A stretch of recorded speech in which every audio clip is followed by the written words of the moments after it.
Get 3 months of local news for just 99 cents a month. You'll get unlimited access to the news you need to stay engaged and connected to your community. Visit DuluthNewsTribune.com/subscribe now to get 3 months of local news for only 99 cents a month. Hello, Northlanders. It's Tuesday, September 3rd. I'm Wyatt Buckner, the Duluth News Tribune Minute, presented by Minnesota Power Employees Credit Union.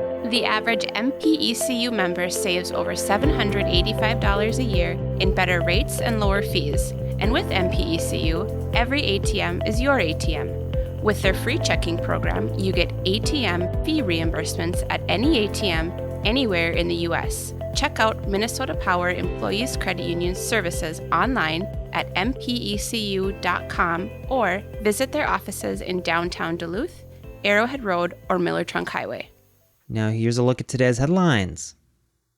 2 key staff members in the City of Duluth's Planning and Economic Development Division left in August to pursue jobs in neighboring communities. Chad Ronchetti's last day as the city's division director was Wednesday, as he prepares to head Hermantown's economic development efforts. Community Development Manager Ryan Pervenance departed earlier in August to lead Carleton County's Economic Development Division. Duluth Mayor Roger Reinert said the leadership change will present a challenge and an opportunity. He noted a hyper-competitive market for individuals with economic development skills. Reinert said he will be looking at how a new director of planning and economic development can delegate more duties to staff members to help keep the individual workload manageable and build an effective team. Reinert suspects the job will attract plenty of interest. He said several entities in the region have been working collaboratively to bring economic growth to Duluth and the Northland. He suspects the jobs will appeal to people eager to be a part of that effort and the opportunities it presents. Ronchetti acknowledged that he is leaving Duluth at a busy time, with several high-profile projects in the works: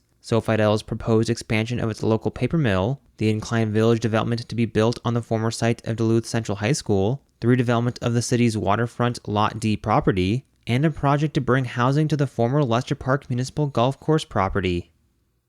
16-year-old Alex Wren's record for public service rivals that of many adults, and his resume keeps growing. Wren, a student at East High School in Duluth, was recently selected for the Minnesota Youth Council, an organization founded to ensure that young voices are represented in state policy decisions. As one of 4 8th Congressional District representatives, Wren is working to uplift youth voices statewide. Wren's vision is to create a more inclusive and equitable society where every young person has the opportunity to contribute and make a difference. He's among 36 students statewide selected to serve on the council.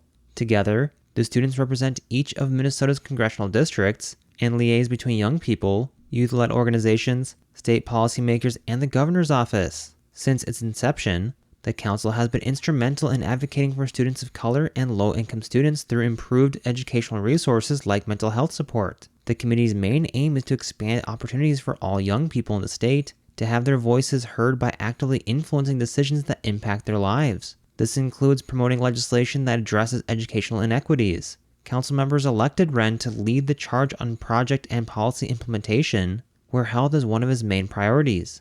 Outside the council, Wren devotes much of his time to community service. In addition to contributing to the Minnesota All-State Math Team, he volunteers with the Duluth Spirit Mountain Ski Patrol Team and leads a fundraising group called Cora. Wren's dedication to community service extends to his efforts in organizing local fundraising events, which have raised money for organizations like Doctors Without Borders. Wren's committee will give input on a bill passed during the last legislative session that requires uniform health standards in schools across the state. This bill aims to address disparities in health education by ensuring that all students have access to high-quality health resources regardless of their school's location.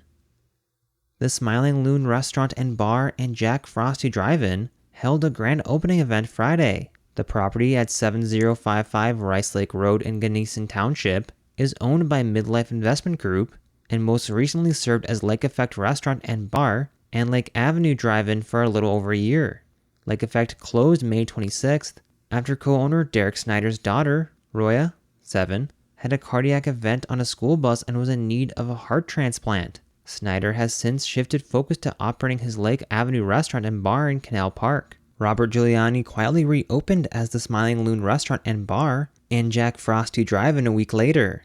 The Smiling Loon menu features elevated casual American cuisine made from scratch. Starting today, It will be open from 11 a.m. to 10 p.m. Tuesdays through Thursdays, until 11 p.m. Fridays and Saturdays, and until 8 p.m. Sundays. Jack Frosty will replace the former Lake Avenue Drive-In, which was previously home to the High 12 Drive-In starting in 1963. In 1987, it became Porky's Drive-In. From 1990 to 2021, the addition of the bar and restaurant next door served as Boondocks Saloon and Grill. Jack Frosty offers ice cream treats and traditional drive-in fare. Starting today, hours are 4 to 7 p.m. Tuesdays to Thursdays, and 11 a.m. to 7 p.m. Saturdays and Sundays. Giuliani was born and raised in Duluth. After graduating from East High School, he attended the Culinary Institute of America and later worked with chefs in New York City. He opened a bar in Fargo, North Dakota, before returning to Duluth to help open Clyde Ironworks Restaurant and Bar with his brother, Alessandro Giuliani, in 2010. Clyde Ironworks, located at 2920 West Michigan Street, is undergoing a transition of its own with the addition of a 9-room boutique hotel on the West Duluth property. Giuliani also owns Tacos in downtown St. Paul and had planned to open Tacos in downtown Duluth. However, he said he's shifting gears to create a more well-rounded restaurant concept for that location. Alessandro Giuliani's son, Alex Giuliani, owns Chaco's Taqueria in Canal Park. Now here's a look at your forecast, brought to the News Tribune's Northlandia podcast. Here's the forecast for the Duluth area on this Tuesday. There's a slight chance for a stray sprinkle today across parts of the Arrowhead and North Shore, but otherwise we look mainly sunny and breezy through Wednesday. Highs this afternoon and Wednesday afternoon look to reach the upper 70s, with some lower 80s possible further inland. Then into Wednesday night, we will be looking out for a cold front to swing through, bringing some showers and perhaps a few thundershowers as well. The tail end of the week then looks to remain a bit unsettled with cooler temperatures.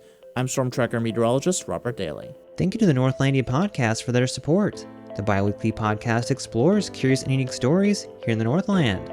The latest episode explores the long-abandoned Hermantown property home to over 1,000 buried pets. You can find that episode and others at DuluthNewsTribune.com, or wherever you also get this podcast. Reporting for today's episode was done by Peter Passy, Kavya Gupta, and Brielle Bredston.